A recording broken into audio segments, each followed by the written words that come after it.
प्रवेश करती है। तेरा सामर्थ्य हाथ उसके जीवन में इस पूरे वर्ष बराबर बना रहे, जिस संभाल और सहायता कर उसके सारी इच्छाओं को, प्लानिंग्स को, मनोरथों को पूरा कर, जिससे कि इस वर्ष में उतरे बड़े भले और सामर्थ्य हाथ का अनुभव करे। और पिता परमेश्वर निरंतर अपने जीवन में, अपने व्यवसाय में, अपने कार्य क्षेत्र में आगे बढ़े, तरक्की करे, उन्नति करे और अच्छे रूप में स्थापित होते हुए पिता परमेश्वर तेरी स्तुति और तेरी बड़ाई कर सके। ये पूरा वर्ष उसके लिए आशीष से, खुशियों से भरा वर्ष रहे। इस वर्ष में पिता परमेश्वर वास्तविक रूप में वो जान सके कि प्रभु उसके साथ है, प्रभु उसकी अगुवाई और मार्गदर्शन करेगा। हम प्रार्थना करते हैं शरणा भाई और उषा के लिए, नरेश और शालिनी के लिए, प्रज्वल और प्रतिभा के लिए, इन तीनों परिवारों को हम तेरे हाथों में सौंपते हैं। पिता परमेश्वर इन तीनों परिवारों को अपने हाथों में ले, जब इस सप्ताह में वो अपने वैवाहिक जीवन की एक और नई वर्ष में प्रवेश करते हैं, उनका वैवाहिक जीवन बड़ा आनंदमय रहे, खुशहाल रहे, संपन्न रहे, उनके परिवार में इतनी बड़ी आशीष रहे। ये तीनों परिवार पिता परमेश्वर इस वर्ष में तेरे सामर्थ्य हाथ का अनुभव करे, तेरे आशीष का हाथ का अनुभव करे, जिससे कि इस वर्ष में इनके पारिवारिक जीवन में, इनके कार्यों में, इनके बच्चों में, इनके जो भी अपने हाथों में ये काम लेते हैं, बड़ी आशीष रहे, भरपूरी रहे और निरंतर आगे बढ़ सकें। हर प्रकार की बीमारियों से, बुरी बातों से बचा के रख, जिससे कि वर्ष इनके लिए एक अच्छा और सुंदर वर्ष करे और पिता परमेश्वर आगे बढ़ने वाला वर्ष है। इन्हें समाज से कर अपनी असीम आशीषों से इस पूरे वर्ष बराबर तुझे भरपूर कर। धन्यवाद देते हैं इस समय के लिए, जब थोड़ा समय तेरे वचन की ओर लगाते हैं, अपने आत्मा के द्वारा हमारी अगुवाई कर। ये सब कुछ अपने उद्धारकर्ता प्रभु यीशु मसीह के नाम पर मांगते हैं, आमीन।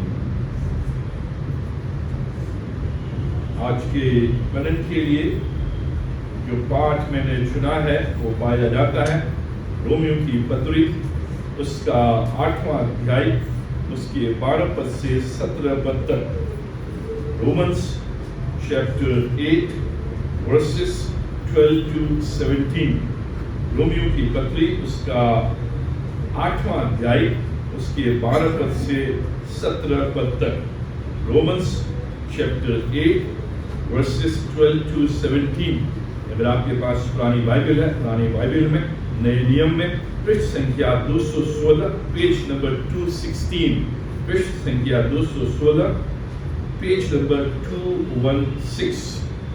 रोमियो उसका 8 अध्याय 12 पद से लिखा है, इसलिए हे भाइयों, हम शरीर के कर्जदार नहीं कि शरीर के अनुसार दिन काटें, क्योंकि यदि तुम शरीर के अनुसार दिन काटोगे तो मरोगे। यदि आत्मा से देह की क्रियाओं को मारोगे तो जीवित रहोगे। इसलिए कि जितने लोग परमेश्वर के आत्मा के चलाए चलते हैं वे ही परमेश्वर के पुत्र हैं। क्योंकि तुमको दासत्व की आत्मा नहीं मिली कि फिर भयभीत हो, परंतु लेपालकपन की आत्मा मिली है, जिससे हम हे अब्बा, हे पिता कहकर पुकारते हैं।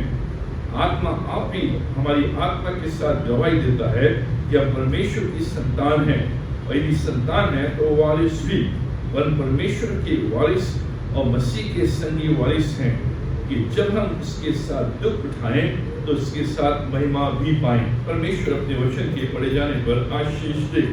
हमने पिछले रविवार से एक छोटी सीरीज आरंभ की है जो रोमियो के 8 अध्याय पर आधारित है।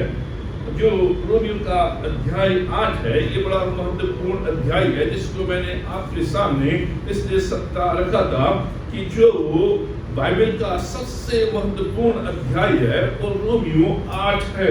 और इस 8 अध्याय में कई ऐसी बातें जो हमारे आत्मिक जीवन से संबंधित हैं, उनको हमारे सामने यह अध्याय रखता है। अब इस 8वें अध्याय को जब हम देखते हैं तो हम इस बात को पाते हैं कि वास्तविक रूप में परमेश्वर हमारी ओर है। ये इसका थीम है इस सीरीज का, गॉड ऑन आवर साइड, परमेश्वर हमारी ओर। और जब हम इस अध्याय को पढ़ते हैं तो वास्तविक रूप में इस बात का अनुभव हम अपने जीवन में करते हैं, और इस बात का अनुभव परमेश्वर चाहता है कि हम अपने जीवन में करें कि परमेश्वर हमारे विरोध में नहीं है, परमेश्वर हमारे अगेंस्ट में नहीं है, परमेश्वर इसलिए खड़ा नहीं है कि हमें दंड दे, परमेश्वर इसलिए खड़ा नहीं है कि हमें वो आगे ना बढ़ने दे, परमेश्वर इसलिए खड़ा है क्योंकि वो हमारी ओर है और वो चाहता है कि परमेश्वर के बल और शक्ति के द्वारा हम आगे बढ़े और इस बात को जाने कि मसीह में हमारा स्थान क्या है, मसीह में हमारी जगह क्या है। और जब तक हम इस बात को नहीं जानेंगे कि मेरे परिवार में मेरा स्थान क्या है, तो मैं इस बात का अनुभव नहीं कर पाऊंगा कि वास्तविक रूप में मेरे माँ बाप मेरे साथ हैं या नहीं है, मेरे माँ बाप मेरी ओर है नहीं है। लेकिन अगर मैं अपने परिवार में अपने स्थान को ग्रहण नहीं करता हूँ और मैं सोचता हूँ कि मेरा स्थान मेरा परिवार में नहीं है और मेरा परिवार मेरे विरोध में है, तो मैं कभी भी ये नहीं अनुभव करूंगा कि मेरे परिवार के लोग, मेरे माँ बाप मेरी ओर हैं। वही कई बार हमारे जीवन में होता है, क्योंकि हम इस बात का अनुभव नहीं करते हैं और इस बात को नहीं जानते हैं कि वास्तविक रूप में परमेश्वर में मेरा स्थान क्या है, वास्तविक रूप में मसीह में मेरा स्थान क्या है। आवर पोजीशन इन क्राइस्ट, हमारा जो स्थान है, बड़ा जो स्थान है बड़ा महत्वपूर्ण है। हर व्यक्ति अपना स्थान ढूंढता है, चाहे वो कार्य क्षेत्र में हो, चाहे वो परिवार में हो, चाहे वो कलीसिया में हो, चाहे वो फ्रेंड सर्कल में हो। वो ये जानना चाहता है कि मेरा स्थान क्या है, मेरी पोजीशन क्या है और इस पोजीशन से मेरी मांग क्या है, मेरे ऑब्लिगेशंस क्या है। क्योंकि स्थान समझना और जानना बहुत जरूरी है। इसीलिए जो 8वां अध्याय है ये इस बात को बताता है कि जब तक हम अपना स्थान मसीह में नहीं जानेंगे, मसीह के परिवार में नहीं जानेंगे, तब तक हमें इस बात का अनुभव नहीं होगा कि परमेश्वर हमारी ओर है या नहीं है। इसलिए ये स्थान बहुत जरूरी है। आज इस खंड के आधार पर हम दूसरा भाग देखेंगे, आवर पोजीशन इन क्राइस्ट, मसीह में हमारी जगह। लास्ट संडे मैंने इस बात से आरंभ किया था कि जो पौलुस है वो 8वां अध्याय इस बात से आरंभ करता है कि जो मसीह में है उन पर दंड की आज्ञा नहीं। यहाँ जो पौलुस है ये आरंभ कर रहा है नो कॉन्डेमनेशन। जो मसीह में है, जिनका स्थान यीशु मसीह में है, जो जान गए हैं कि मेरा जो स्थान है यीशु मसीह में पक्का है, मेरा जो संबंध है यीशु मसीह के साथ है। मैं जब समझ गया हूँ कि मेरा स्थान एक पुत्र पुत्री के रूप में यीशु मसीह में है, तो उन पर दंड की आज्ञा नहीं, नो कॉन्डेमनेशन। तो कई बार हम इस बात का अनुभव करते हैं कि जब बीमारी आती है हम सोचते हैं कि परमेश्वर मुझे दंड दे रहा है। जब कोई दुर्घटना होती है हम सोचते हैं परमेश्वर में दंड दे रहा है। कोई विपत्ति आती है तो हम सोचते हैं परमेश्वर में दंड दे रहा है। लेकिन यहाँ पर परमेश्वर को वचन दे रहा है, अगर तुम मसीह में हो, अपने स्थान को जानते हो, तुम्हारे ऊपर दंड की आज्ञा नहीं है। ये चीजें आएंगी लेकिन परमेश्वर इससे तुम्हें आगे बढ़ाएगा। नो कॉन्डेमनेशन, दंड की आज्ञा नहीं। और जो 12वां पद है आज जिसको हमने पढ़ा, ये शुरू होता है एन ऑब्लिगेशन। हिंदी में उतना क्लियर नहीं है लेकिन इंग्लिश में है कि now therefore you have an obligation. जब तुम को परमेश्वर ने स्वतंत्र किया है, तुम अब कर्जदार नहीं हो, तुम किसी के अधीन नहीं हो, तुम्हें परमेश्वर ने अपने पुत्र पुत्री के रूप में स्वीकार किया है और तुम उसके परिवार के हो, अपनी जगह को जान के हो। तो अब जब तुम्हारे ऊपर कोई दंड की आज्ञा नहीं है, कोई कॉन्डेमनेशन नहीं है, तो इसलिए एक पुत्र के रूप में, एक पुत्री के रूप में, एक संतान के रूप में, एक बिलीवर के रूप में, एक परमेश्वर के परिवार के रूप में ऑब्लिगेशंस है, मेरे दायित्व हैं। एक है दंड, एक है दायित्व। अब दंड नहीं है लेकिन दायित्व है। अब कॉन्डेमनेशन नहीं है लेकिन ऑब्लिगेशन है। Obligation as a son, obligation as a daughter. इसलिए ये जो खंड है ये इस बात को बताता है कि जब मैं इस बात का अनुभव करता हूं कि परमेश्वर ने मुझे स्वतंत्र कर दिया है, मेरे ऊपर कोई दंड की आज्ञा नहीं है, अब एक पुत्र के रूप में अपनी जगह को परमेश्वर के परिवार में देखता हूं, तो मेरी ऑब्लिगेशन है, मेरे दायित्व है कि परमेश्वर ने जो मेरे लिए किया है, मुझे दंड से मुक्त किया है, अब वो चाहता है कि मैं परमेश्वर के लिए करूं, एक पुत्र के रूप में, एक पुत्री के रूप में। From who I am in Christ, to what I need to do now. अब मैं जब मसीह में आ गया हूँ, धन की आज्ञा नहीं है, कॉन्डमनेशन नहीं है, पुत्र और पुत्री के रूप में मेरी जगह परमेश्वर के परिवार में है।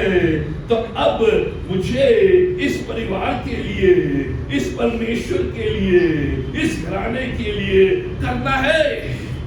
एक संतान के रूप में प्रभु यीशु मसीह के पास जब हम अब संतान के रूप में आ गए हैं, अनुयायियों के रूप में आ गए हैं, तो अब हमारे जीवन से मांग है, हमारे जीवन से एक ऑब्लिगेशन है जिसको पौलुस इस खंड में हमारे सामने रख रहा है।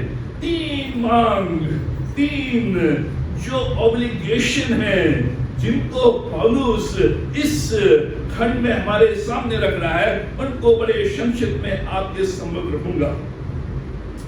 पहली बात, we have a new focus, जो 12 और 13 पद में है। जब मेरे ऊपर धन की आज्ञा नहीं है, अब मैं कर्जदार नहीं हूं, लिखा है हे भाइयों, अब शरीर के कर्जदार नहीं कि शरीर के अनुसार दिन काटे। अब मैं कर्जदार नहीं हूं, अब मैं शरीर के अनुसार दिन नहीं काटूंगा। अब मेरा एक नया फोकस है, अ न्यू फोकस, एक नया ध्यान है। जो फोकस है वो ये है कि मेरी जगह यीशु मसीह में है, इसलिए मैं संतान के रूप में, इसलिए जो शब्द यहाँ पर आया है, हे भाइयों, ब्रदर्स, ये जो शब्द ब्रदर्स है, फ्रॉम द सेम वूम, ये चचेरा भाई नहीं है, ये मौसेरा भाई नहीं है, लेकिन फ्रॉम द सेम वूम, एक ही गर्भ से। अब जो हम मसीह में आते हैं, हमारा जो स्थान है वो ये है कि हम एक ही बाप की औलाद हैं, एक ही वूम से, एक ही घर से हम आए हैं। इसलिए ब्रदर्स, अब तुम दास नहीं हो, अब तुम ब्रदर्स हो। इसलिए यहाँ पर पौलुस कह रहा है, अब कर्जदार भी नहीं, नो डेटर्स, अब दूसरे के कर्जदार नहीं, दूसरे के अधीन नहीं, अब तुम मसीह में नई सृष्टि हो। ये न्यू फोकस। अब यहाँ पर शरीर और आत्मा, इन दोनों के विषय बताया गया है।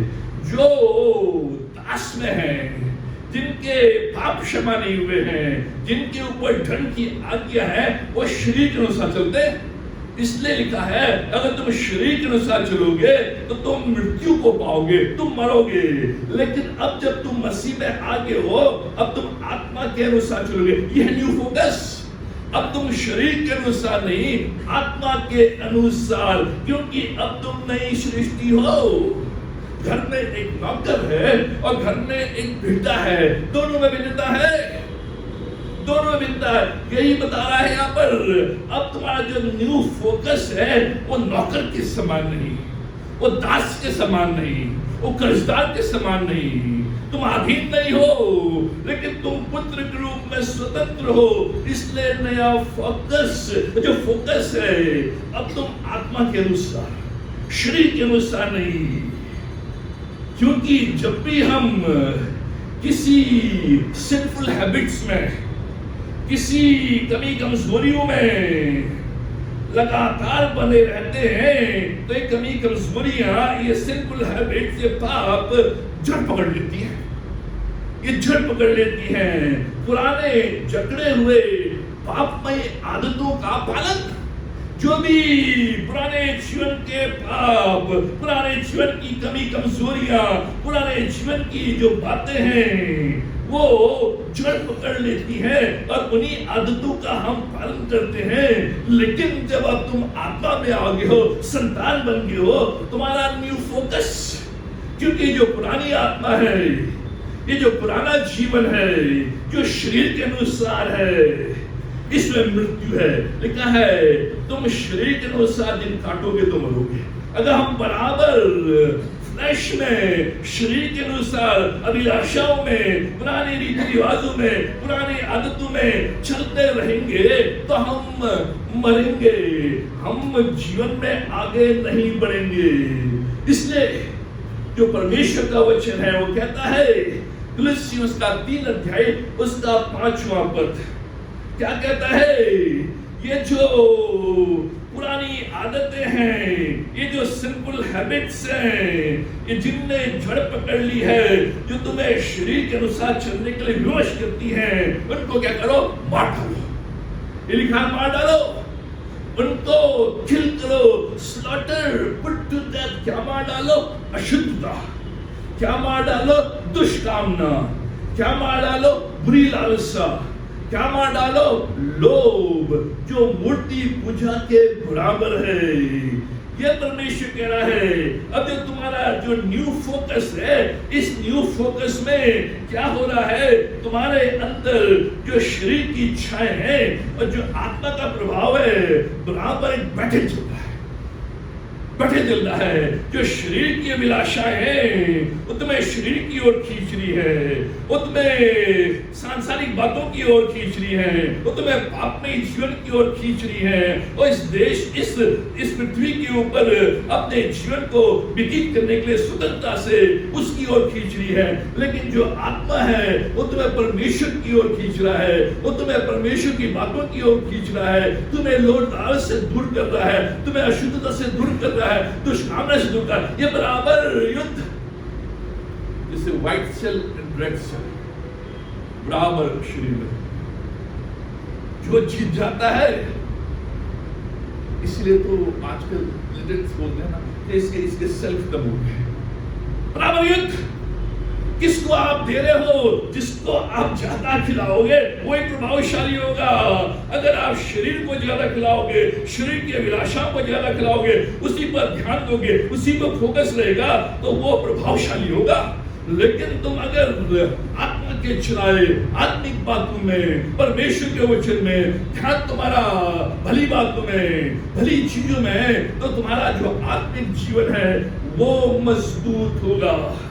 इसलिए जो रोमियोस का 6 अध्याय उसका 11वां पद कहता है, ऐसे ही तुम भी अपने आप को पाप के लिए तो मरा, परंतु परमेश्वर के लिए मसीह यीशु में जीवित समझो।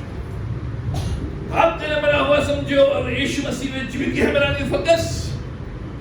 यह है ऑब्लिगेशन, यह मेरा पुराना जो फोकस है, जो मेरी पुरानी विचारधारा है, जो मेरे पुराने कार्य हैं, उनको अब मैं मार डाल रहा हूं। अब नया फोकस, ये जो नया जीवन है, इसकी ओर। इसलिए ये जो नया फोकस है, ये जो फोकस है, जब भी आप एक फोकस लेकर चलते हैं, उसमें हमेशा संघर्ष करता है। जो फोकस्ड व्यक्ति होगा वो हमेशा संघर्ष करेगा। जिसके पास फोकस नहीं है, वो इधर भी डोल रहा है, उधर भी डोल रहा है, ये भी कर रहा है, वो भी कर रहा है, उसके जीवन में संघर्ष नहीं है। लेकिन अगर आपके जीवन में एक फोकस है कि मुझे मेडिकल लाइन में जाना है, मुझे इंजीनियरिंग लाइन में जाना है, मुझे आत्मिक जीवन बनाना है, तो उसके लिए आपको संघर्ष करना है। बिना संघर्ष के आपका फोकस नहीं बन सकता है। आपने कह तो दिया मैं जा रहा हूं इस लाइन में, लेकिन फोकस नहीं है। हर समय, हर घड़ी आपको उसी दिशा में, उसी फोकस में, उन्हीं बातों को, यही पौलुस कह रहा है यहाँ पर कि अब जो तुम्हारा फोकस है, जो परमेश्वर ने तुम्हें दिया है, उस फोकस के लिए तुम्हें संघर्ष करना है। परमेश्वर ने प्रॉमिस लैंड दे दी, परमेश्वर ने कहा मैं तुम्हें प्रतिज्ञा वाले देश में ले जा रहा हूं और मैं तुम्हें दे रहा हूं, उसने दे दिया। लेकिन उनको कब्जा करना था, इस्राएलियों को जाकर कब्जा करना था, उनको जाकर जो दुश्मन है उनको भगाना था। वहां जो भी ऐसी गलत बातें थी उनसे अपने आप को दूर रखना था। परमेश्वर ने दे दिया है, परमेश्वर ने आपको मुझे संतान बना दिया है, कॉन्डमनेशन चला गया है। लेकिन जो ऑब्लिगेशन है, जो ऑब्लिगेशन है, फोकस है, वो जो फोकस है, ये बराबर संघर्ष, जो आत्मिक जीवन है, जो संक्षिप्त है, जो संक्षिप्त है, जो मुझे अडॉप्टेड सन के रूप में, बालक के रूप में परमेश्वर ने मुझे अपने परिवार में सम्मिलित कर लिया है। मेरा स्थान अब एक सन के रूप में है। मुझे उस धरोहर को, मुझे उस इमेज को बराबर बना कर रखना है। यह संघर्ष, यह फोकस। अब मेरा फोकस ये नहीं है कि मैं कहीं भी, किधर भी, कैसी भी नहीं। अब मेरा जो फोकस है वो ये है कि मैं परमेश्वर को और परमेश्वर के परिवार को प्रसन्न करूं। परमेश्वर चाहता है कि हम क्लेम करें, हम फाइट करें, ताकि हम वहां सेटल हो सके। ये जो फोकस है, नया फोकस, इसमें बराबर आपको फाइट करना है। आपके मन मस्तिष्क में कई सवाल, कई विचार, कई बातें आएंगी, लेकिन उनको मारना है, उनको फाइट करना है, उनको हराना है। अगर आपने हरा नहीं तो आपको डुबा देंगी। ये न्यू फोकस करता है। और यही मेरा स्थान है। जब मैं जान जाता हूं कि मैं राजा का बेटा हूं, तो मुझे राजा के बेटे के समान रहना है, राजा के बेटे के समान कार्य करना है, राजा के बेटे के समान सोचना है। नहीं तो मैं उस पदवी को, उस पोजीशन को मैं खो दूंगा। कैसे? इन बातों को जो बराबर मेरे फोकस को डगमगाती है, बराबर न्यू फोकस से मुझे दूर करती हैं। कैसे मैं इनको मारूं, कैसे मैं इनको दूर करूं, कैसे मैं अपने फोकस को बना के रखूं? परमेश्वर वचन बताता है, मसीह के प्रति निष्ठावान बने रहने के द्वारा, मसीह के प्रति, जो मसीह के प्रति जो निष्ठावान है, जो हमें बपतिस्मा के द्वारा बताया गया है 6 अध्याय में, कि जब मैं बपतिस्मा लेता हूँ, जब मैं पानी के ऊपर खड़ा होता हूँ, तो मैं इस बात की घोषणा करता हूँ कि मैं यीशु के साथ मारा गया हूँ। जब मैं पानी के नीचे जाता हूँ, मैं इस बात की घोषणा करता हूँ कि मैं यीशु के साथ गाड़ा गया हूँ। जब मैं पानी से ऊपर आता हूँ, तो मैं इस बात की घोषणा करता हूँ अब मैं यीशु के साथ नए जीवन के लिए जीता हूँ। मेरी जो पुरानी जो स्वभाव था, जो चाल चलन था, जो बातें थे, सब गाड़ दी गई है। अब मैं एक नया इस रूप में कि मुझे अब ये घोषणा करनी है इस बात की कि अब मैं मसीह के प्रति निष्ठावान हूं। कैसे मैं इसको मार सकता हूं? जाने की आपकी अपनी अभिलाषा है जो आपको परीक्षाओं में डालती है। ध्यान सुने, हमें इस बात का अनुभव होना है, इस बात का ज्ञान होना है, इस बात को जानना है कि मेरी जो अभिलाषाएं हैं, मेरी जो क्रेविंग्स हैं, मेरी जो शारीरिक इच्छाएं हैं, वही हैं जो मुझे परीक्षाओं में डालती है। हम कहते हैं शैतान ने परीक्षा में डाल दिया। परमेश्वर का वचन कहता है याकूब 1 अध्याय 14-15 में, हमारी अभिलाषाएं हमें परीक्षाओं में खींचती हैं, और जब हम परीक्षाओं में पढ़ते हैं तो परीक्षा हमसे पाप कराती है, और पाप का परिणाम क्या है? मृत्यु। यह है एक प्रोसेस। अभिलाषा आपको परीक्षाओं में डालती है। परीक्षाएं जो हैं वो आपको पाप कराती हैं, और जो पाप है वो आपको मृत्यु। ये मुझे समझना है कि मेरी अभिलाषाएं, जो भी मैं अपने अंदर सोच रहा हूँ, विचार कर रहा हूँ, मेरी अभिलाषाएं वही मुझे परीक्षाओं की ओर खींचती है, वही मुझे परीक्षाओं में डालती है। न परमेश्वर परीक्षाओं में डालता है, न शैतान। हमारी अपनी अभिलाषा, ये परमेश्वर को, इस बात को हमें जानना है। इसलिए जब भी कोई अभिलाषा, जब भी कोई ऐसी चीज मेरे अंदर आती है जो परमेश्वर के कार्य के विरुद्ध में है, उसको वही मुझे खत्म करना है। ये बराबर घमासान युद्ध था। मैं बैटल करता हूं और हर एक कोई बैटल करता है, हर एक कोई, क्योंकि ये युद्ध चल रहा है अंदर और ये संग्राम है। कैसे मैं इसको कर सकता हूं दूर? तुरंत अंगीकार करके पश्चाताप करें। भजन उसका 32 का 5वां पद बताया गया है, मैं यहोवा के सामने ही अंगीकार करूंगा, अपने क्षमा को मानूंगा। जब भी मैं कन्फेस करता हूं, उस कन्फेशन में मेरा पश्चाताप हो। प्रभु मैं मान लेता हूं, अब मैं इससे फिरता हूं। कन्फेशन है आपने माना, और जो पश्चाताप है वो फिरना। मान तो लेते हैं लेकिन फिरते नहीं है, वो पश्चाताप नहीं है। अंगीकार कन्फेस है, yes I am sorry I have done it, लेकिन what I will do it, मान ले रहे हो तुमने किया है, लेकिन अब उससे फिरना है। इसलिए परमेश्वर का वचन कह रहा है, मैं मान लेता हूँ, मैं फिरता हूँ, जो भी मुझसे हुआ है परमेश्वर के सामने मानकर उससे मुझे फिरना है। कैसे? मैं इस पाप को, इस पाप में जो जकड़ मेरे अंदर है उसको मैं तोड़ सकता हूँ। तुरंत मुड़कर आगे बढ़े। नीति वचन 4 अध्याय का 15 पद, उसके निकट से मुड़कर आगे बढ़ो। जब भी परीक्षाएं, अभिलाषाएं आपको घेर रही हैं, उस समय आपको तुरंत उससे मुड़कर आगे बढ़ना है। ये परमेश्वर। लेकिन हम क्या करते हैं? हम उसमें घुस जाते हैं। एक बार आप घुस गए तो निकलना मुश्किल। यह है आत्मा के चुराए चलना। जब आत्मा के चुराए चलेंगे, ये परीक्षाएं आएंगी, ये कमी कमजोरियां आएंगी, ये फाइट्स आएंगे, ये लुभावने वाले सत्य आएंगे, ये परीक्षाएं और ये अभिलाषाएं आएंगी। लेकिन उसके निकट से मुड़कर आगे बढ़ना है। कैसे इसको हम मान सकते हैं? उनको पूरा करने का उपाय न करें। जो भी अभिलाषाएं मेरे अंदर उठनी है, जो आत्मा के विरोध में है, उनको पूरा करने का उपाय ना करें। रोमी उसका 13 अध्याय उसके 14 पद में लिखा है, शरीर की अभिलाषाओं को पूरा करने का उपाय ना करें। ये परमेश्वर बता रहा है। शरीर की जो अभिलाषाएं हैं उनको पूरा करने का आप उपाय ना करें। कैसे? भली बातों पर ध्यान दे। फिलिप्पी 4 उसके 8वें पद में, प्रतिदिन आत्मा से परिपूर्ण हो।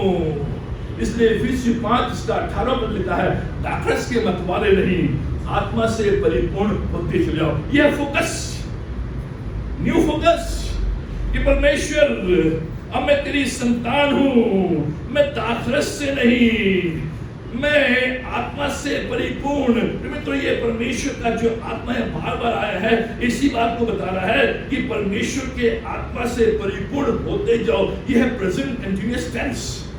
होते, एक बार आगे नहीं। हम सोचते हैं परमेश्वर का आत्मा, पवित्र आत्मा से मैं भर गया हूं तो वो अब काफी नहीं। प्रतिदिन, हर दिन मुझे परमेश्वर के आत्मा से परिपूर्ण होते जाना है। और जब मैं परमेश्वर के आत्मा से हर दिन परिपूर्ण होते जाऊंगा, तभी मैं ये जो शारीरिक अभिलाषाएं हैं, ये जो पापमय स्वभाव है, ये जो शरीर की जो इच्छाएं हैं, उनके ऊपर काबू कर सकता हूं। अन्यथा मैं अपने विल पावर से, मैं अपने कर्मों से, मैं अपनी शक्ति से, मैं अपने एजुकेशन से नहीं कर सकता। ये केवल परमेश्वर के आत्मा के द्वारा ही।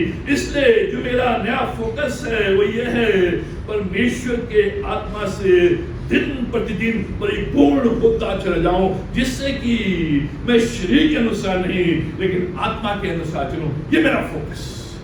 दूसरी बात है, ये ऑब्लिगेशन है, ये मांग परमेश्वर की हमसे है। दूसरी मांग जो परमेश्वर की हमसे है, जो ऑब्लिगेशन है, We have a new identity. हमारी नई पहचान है। 14वां पद, हमारी जो पहचान है वो नई है। इसलिए कि जितने लोग परमेश्वर के आत्मा के चलाए चलते हैं, वे ही परमेश्वर के पुत्र हैं। वे ही, ये जो शब्द है, जो परमेश्वर के आत्मा के चलाए चलते हैं, वे ही परमेश्वर के पुत्र और पुत्री हैं। वही परमेश्वर की संतान है, जो शरीर की लालसाओं से, जो शरीर के अनुसार चलते हैं। बाइबल भी पढ़ सकते हैं, प्रार्थना भी कर सकते हैं, गवाही भी दे सकते हैं, प्रभु भोज भी ले सकते हैं, चर्च भी आ सकते हैं, लेकिन परमेश्वर की संतान नहीं है।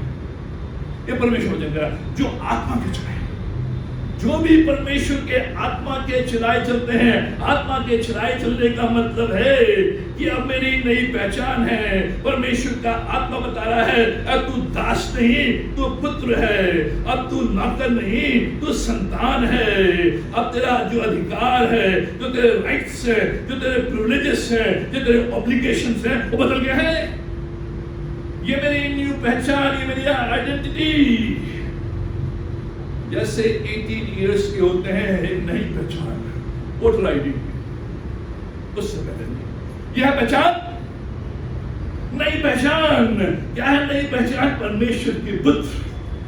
ये जो शब्द है पुत्र इंक्लूसिव है, इसमें दोनों जेंडर आ जाते हैं, मेल और फीमेल दोनों। पुत्र और पुत्रिया, अ न्यू फैमिली। यूहन्ना 1 के 12 पद में लिखा है, जितनों ने उससे ग्रहण किया उसने उन्हें अपनी संतान होने का अधिकार दिया। राइट टू बिकम, अधिकार है, उसने अधिकार दिया है, राइट टू बिकम। यह है मेरी नई आइडेंटिटी, यह है मेरी नई पहचान। परमेश्वर ने मुझे अधिकार दिया है कि अब मैं उसका पुत्र बनकर रहूं। ये मेरी घोषणा है, ये मेरी घोषणा है, ये मेरा अधिकार है, राइट टू बिकम। ये जन्म के द्वारा नहीं है, यह बिकम, बाय बिकमिंग। आप परमेश्वर के संतान बन सकते हो, परमेश्वर की संतान के रूप में जन्म नहीं ले सकते।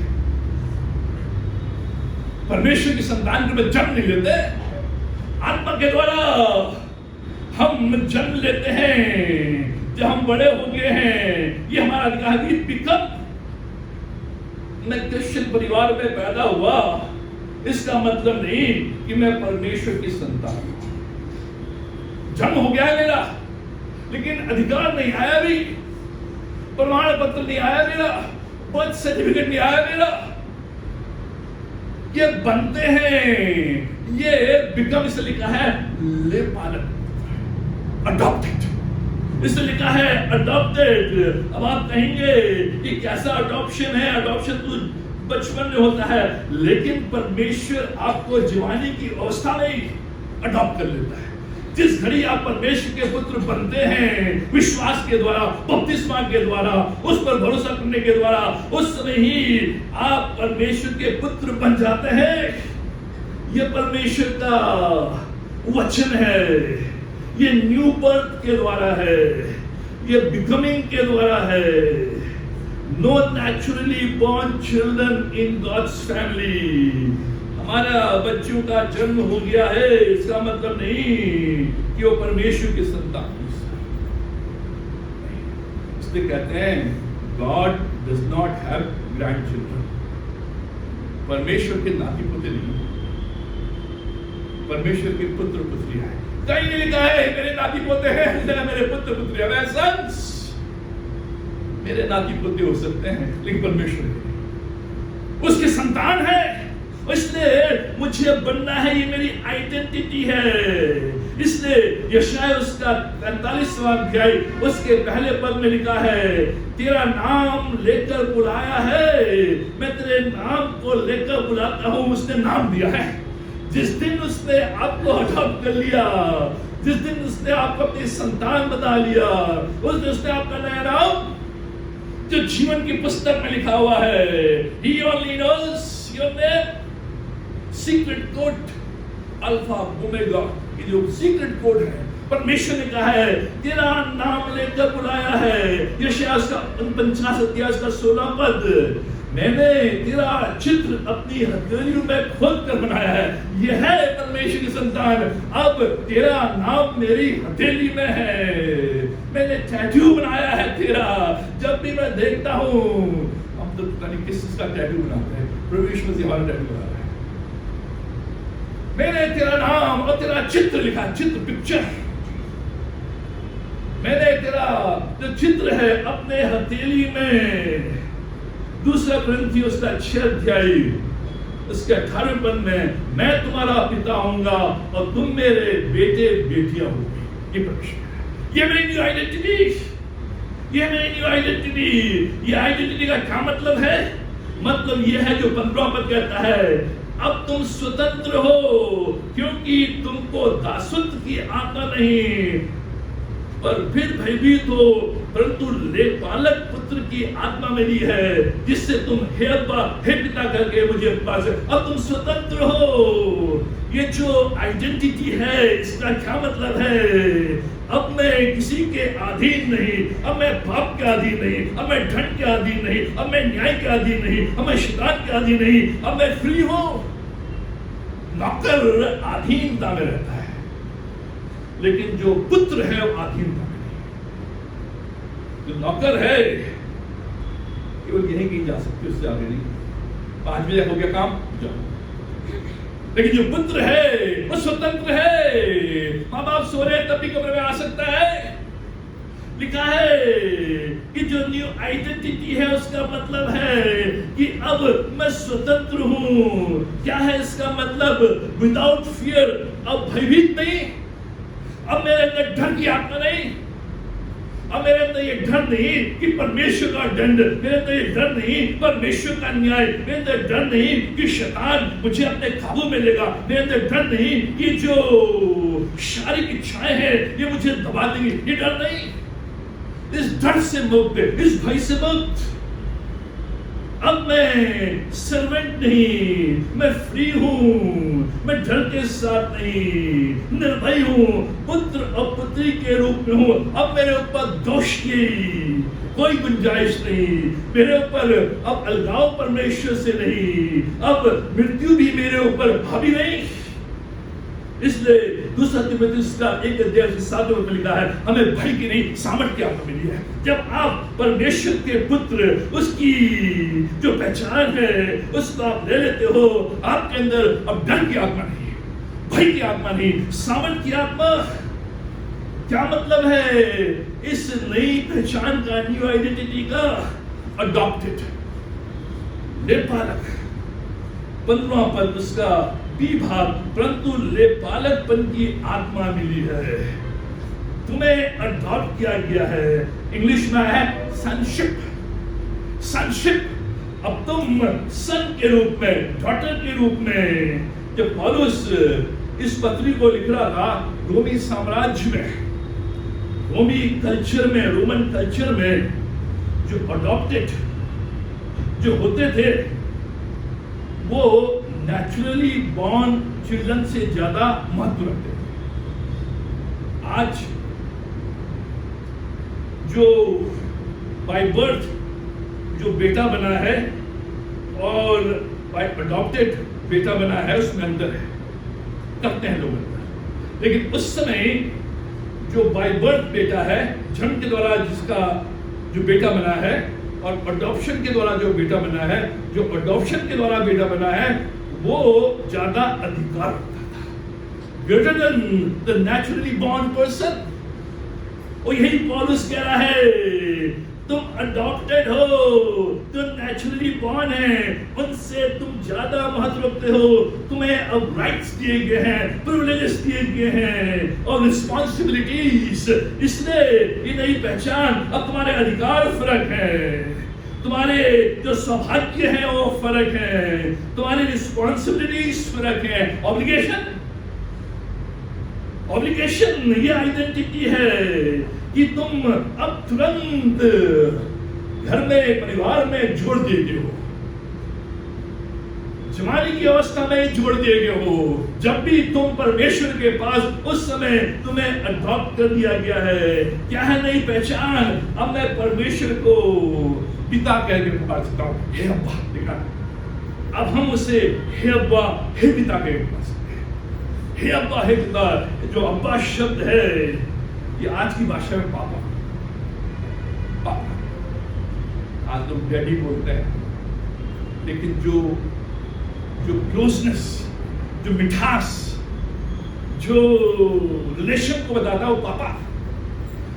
अब हम परमेश्वर को क्या कहकर पुकार सकते हैं? अब्बा कहकर, फादर कहकर, पिता कहकर। अब ये फैमिली का सदस्य हो गया है, इंटीमेसी आ गई है, घनिष्ठ संबंध आ गया है, एक रिलेशन बॉन्ड बन गया है, एक रेफरेंस, एक आदर आ गया है।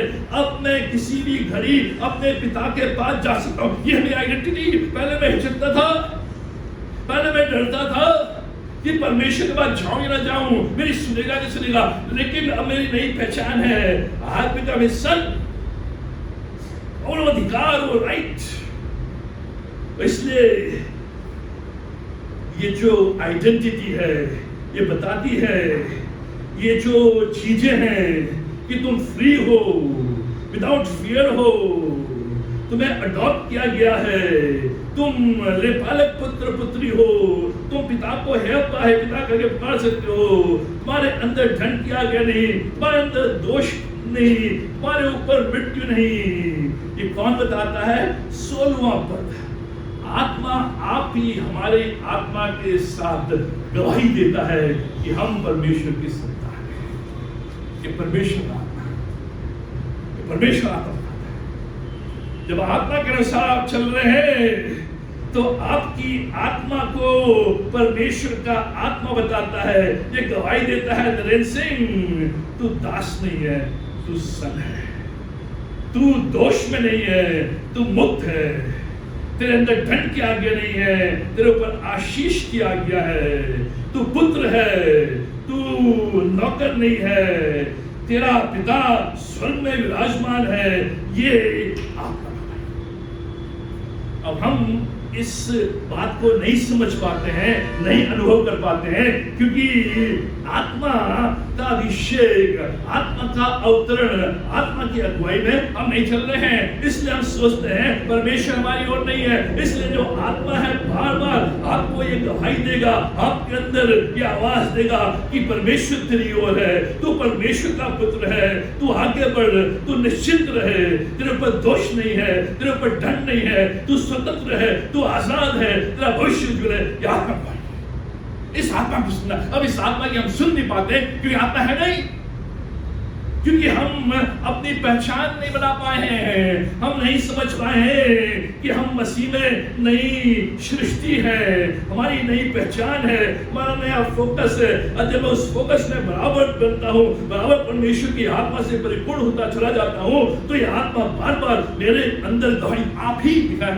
आप ही बार बार गवाही देगा। जब भी आपके अंदर डर, वो आत्मा बताएगा डर परमेश्वर तेरी ओर है। जब भी घबराहट आपके अंदर, ये आत्मा बताएगा घबरा मत, परमेश्वर तेरे साथ है। आत्मा की गवाही। यह मेरी पोजीशन इन क्राइस्ट, मेरी जो पहचान जो मसीह में है, वो कौन बताता है? मेरे अंदर परमेश्वर की आत्मा। लोग कुछ भी बोले, लेकिन जो परमेश्वर का आत्मा मेरे अंदर से गवाही देता है, वही सत्य है, वही सत्य है, और वही आपको आगे ले जाएगा। जीवन में कई बार ऐसे क्षण आते हैं, ऐसा लगता है पता नहीं परमेश्वर है या नहीं है, परमेश्वर ध्यान देता है नहीं देता है, परमेश्वर माफ करता है नहीं करता। उस समय ये आत्मा गवाही देगा। उस समय परमेश्वर ध्यान देता है, परमेश्वर केयर करता है, परमेश्वर संभालता है, परमेश्वर आशीष देता है, परमेश्वर बढ़ाता है, परमेश्वर रक्षा करता है, परमेश्वर अपने पंखों से तुझे घेरे रखता है। यह पवित्र आत्मा का फोर्स, यह जो आत्मा अंदर बराबर हमको ये प्रेरणा देता है, उससे अब्बा के, उससे पिता के, उसके पास आ और तू परमेश्वर का पुत्र है। तीसरी बात, तीसरा ऑब्लिगेशन जो परमेश्वर से चाहता है, we have a new future, नया भविष्य। जो 17वें पद में, यदि संतान है तो वारिस भी, वरन परमेश्वर के वारिस और मसीह के संगी वारिस हैं, कि जब हम उसके साथ दुख उठाएं तो उसके साथ महिमा भी पाएं। ये हमारा नया फ्यूचर है।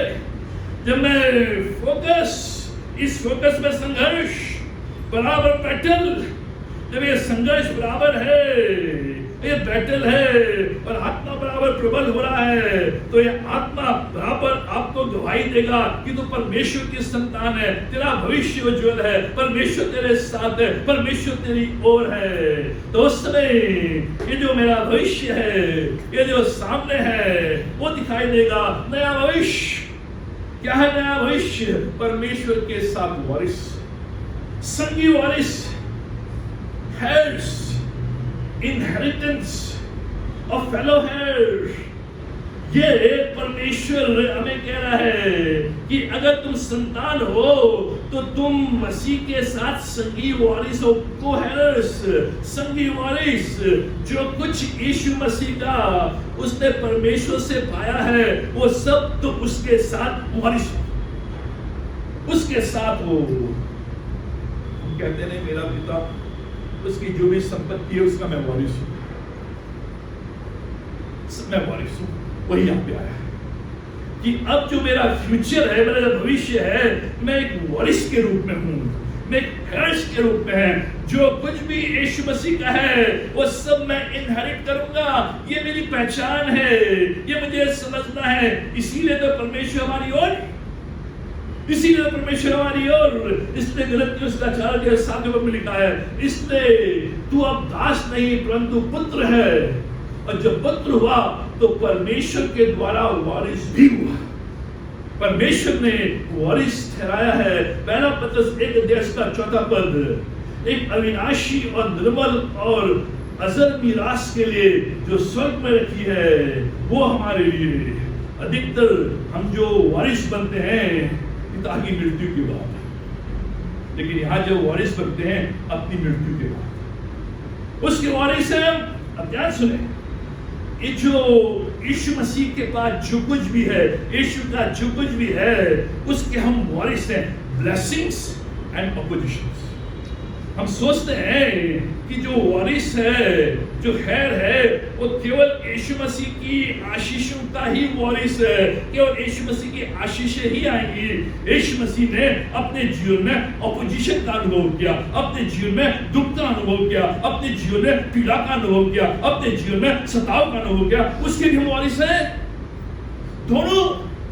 अगर मैं परमेश्वर से आशीषें लेना चाहता हूं तो दुख भी, ये दोनों हैं। इसलिए ब्लेसिंग्स एंड ऑपोजिशंस, इसलिए जो परमेश्वर की संतान है उनके जीवन में आशीषें भी आती हैं, उनके जीवन में दुख भी आते हैं, उनके जीवन में बढ़ोतरी भी आती है, उनके जीवन में संघर्ष भी आते हैं, उनके जीवन में जो ऊंचा उठना भी आता है, उनके जीवन में नीचे भी आता है। ये दोनों बराबर।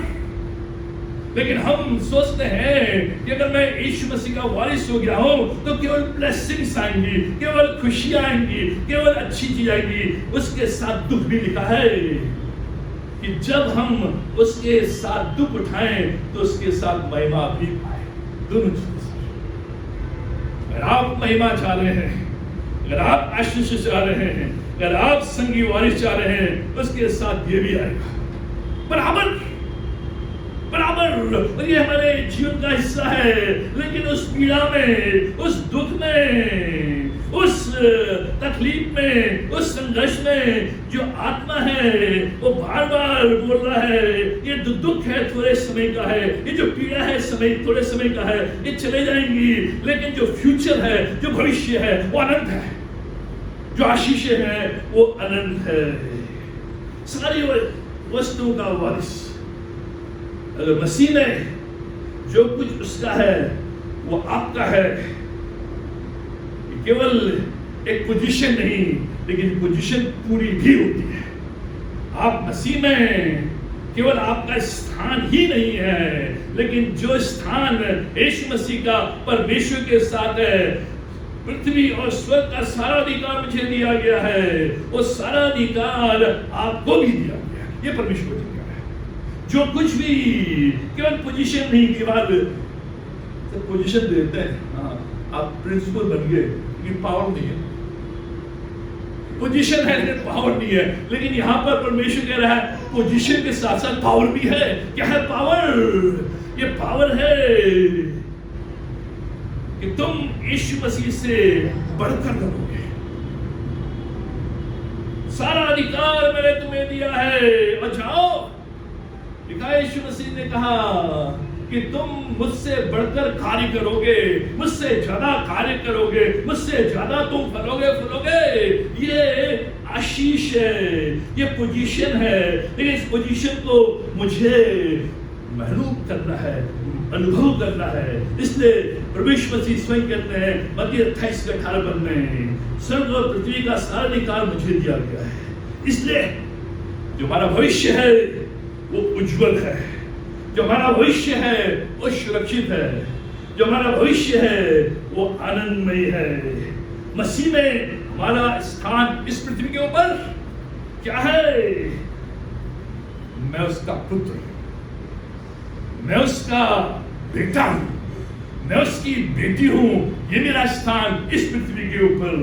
क्या है मेरा स्थान? मैं संगी वारिस हूँ, हैरिस हूँ। जो कुछ भी यीशु मसीह का है उसमें मेरा भी हिस्सा है। जो आशीषें हैं और जो दुख हैं, जो चिंताएं हैं, उन सारों का हिस्सा मेरे पास भी है। ये मेरा स्थान, मसीह में मेरा स्थान इस पृथ्वी के ऊपर। नो कॉन्डम्नेशन, अब मेरे ऊपर दंड की आज्ञा नहीं है। मैं स्वतंत्र हूँ। बीमारियां आएंगी, दुर्घटना होंगी, परेशानी आएंगी, लेकिन दंड नहीं है। लेकिन परमेश्वर इसके द्वारा मुझे अपनी सामर्थ और शक्ति को दिला रहा है। वो कॉन्डम्नेशन नहीं है। क्या है मेरा स्थान इस पृथ्वी के ऊपर? विदाउट फियर, भयभीत नहीं। चाहे कितनी भी बड़े परेशानियां आए, कितने भी बड़े मेरे सामने चुनौतियां आए, मैं भयभीत नहीं होऊंगा, क्योंकि जो अंदर आत्मा है वो बताएगा परमेश्वर तेरी ओर है, परमेश्वर तेरी ओर है। क्या है मसीह में मेरा स्थान इस पृथ्वी के ऊपर? मैं अपने परमेश्वर को, जो सृष्टि करता है, जिसने सब कुछ बनाया है, उसको मैं अब्बा के पुकार सकता हूँ, उसको पिता के पुकार सकता हूँ। उसके बाद कभी भी आ सकता हूँ। ना वो कभी सोता है, ना ऊँगता है 24 आवर्स। कभी भी मैं उसके बाद रह सकता हूँ। मैं उससे पिता के पुकार सकता हूँ। मुझे कुछ खटी नहीं होगी। जो भी मेरी आवश्यकता है उनकी पूर्ति होगी। मसीह में मेरा स्थान इस पृथ्वी के ऊपर। आत्मा की गवाही, आत्मा बराबर गवाही देगा। उसकी सुनना है, उसकी सुनना है। ये मेरा प्रिय पुत्र है, ये मेरा प्रिय पुत्र है। This is my beloved son with whom I am well pleased. ये सुनना है, तू मेरा प्रिय पुत्र है, मैं तुझसे अति प्रसन्न हूँ। ये आत्मा बराबर गवाही देगा। इस पृथ्वी के ऊपर मुझे अपने संक्षिप्त को क्लेम करने के लिए, इसको मुझे स्थापित करने के लिए, इसको मुझे आगे बढ़ाने के लिए, मैं अपने अंदर जो आत्मा है उसकी आवाज को, उसकी गवाही को, यह आत्मा क्या गवाही देगा? भविष्य वर्तमान उज्जवल है, भविष्य वर्तमान सुरक्षित है, भविष्य वर्तमान आनंदमय है। क्योंकि जब आज आप प्रभु के भवन में आए हैं, तरह तरह की आवाजें आपके अंदर आई है, लेकिन परमेश्वर का आत्मा आज हमसे कहना चाहता है कि उसके आत्मा में परिपूर्ण होते चले जाए, जिससे कि आत्मा बराबर हमारे अंदर गवाही दे कि परमेश्वर हमारे विरोध में नहीं, परमेश्वर हमारी ओर है। जब परमेश्वर हमारी ओर है तो हमारा विरोधी कौन हो सकता है? आज अपना स्थान यीशु मसीह में ढूंढें। आइए प्रार्थना करें।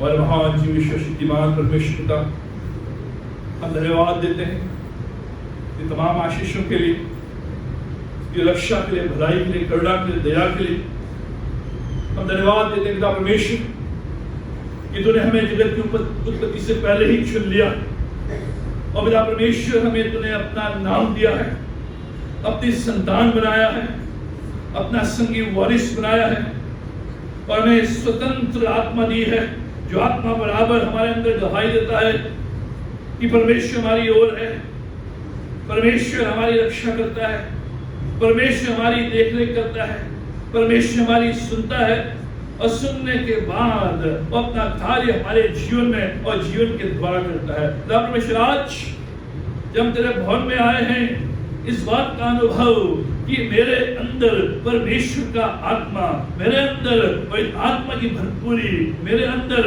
पवित्र आत्मा की परिपूर्णता बराबर बढ़ती चले जाए, जिससे कि दिन प्रतिदिन उसकी परिपूर्णता का अनुभव मैं अपने जीवन में करूं। और जब भी मेरे जीवन में उतार चढ़ाव, संघर्ष और जो फोकस, उसमें जब भी मैं इधर उधर होता हूं, परमेश्वर का आत्मा जो मेरे अंदर है वो बार बार गवाही, मत डर, मत घबरा, भविष्य वर्तमान सुरक्षित, भविष्य वर्तमान उज्जवल, भविष्य वर्तमान आनंदमय।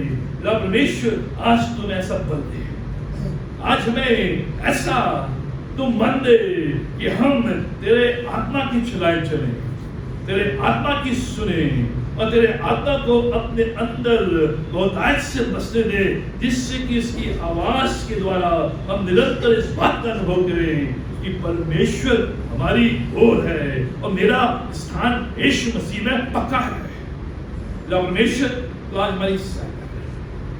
हम प्रार्थना करते हैं आज जितने भी लोग तेरे भवन में अपनी बीमारियों को लेकर आए हैं, अपनी चिंताओं को लेकर आए हैं, अपने बोझों को लेकर आए हैं, कलह को लेकर आए हैं, दुख को लेकर आए हैं, पीड़ा को लेकर आए हैं, कमी को लेकर आए हैं, घटी को लेकर आए हैं, रोजगार की समस्या को लेकर आए हैं, संबंधों की समस्या को लेकर आए हैं, आर्थिक तंगी को लेकर आए हैं, मन मिटाव को लेकर आए हैं और अभी भी संघर्ष कर रहे हैं कि शरीर के अनुसार या आत्मा के अनुसार चले। परमेश्वर आज इन सारे बातों को, अपने प्रियों को तेरी वेदी के सम्मुख लाकर रखते हैं और तुझसे प्रार्थना करते हैं, अपना सामर्थ्य हाथ स्वर्ग से बढ़ा और मेरा परमेश्वर हर एक को छू, जहां जिसकी जो आवश्यकता है यीशु के नाम से दूर हो सके, यीशु के नाम से पूरी हो सके, यीशु के नाम से मेरा परमेश्वर एक नई आत्मा, एक नई शक्ति, एक नई सामर्थ्य हमारे जीवन में आ सके, जिससे जब यहाँ से जाएं इस विश्वास के साथ, इस सामर्थ्य के साथ कि परमेश्वर हमारी ओर है और मेरा स्थान यीशु मसीह में पुत्र और पुत्री के रूप में स्थापित है, कोई मुझे डगमगा नहीं सकता है। परमेश्वर तुम्हारी सहायता, यहाँ से विदा होते हैं, ये आशीष हमारे साथ है। ये सब कुछ अपने उद्धारकर्ता प्रभु यीशु मसीह के नाम में मांगते हैं, आमीन। प्रभु यीशु मसीह का अनुग्रह, पिता परमेश्वर का प्रेम और पिता आत्मा की संगति हम समूह के साथ आज और हमेशा तक बनी रहे।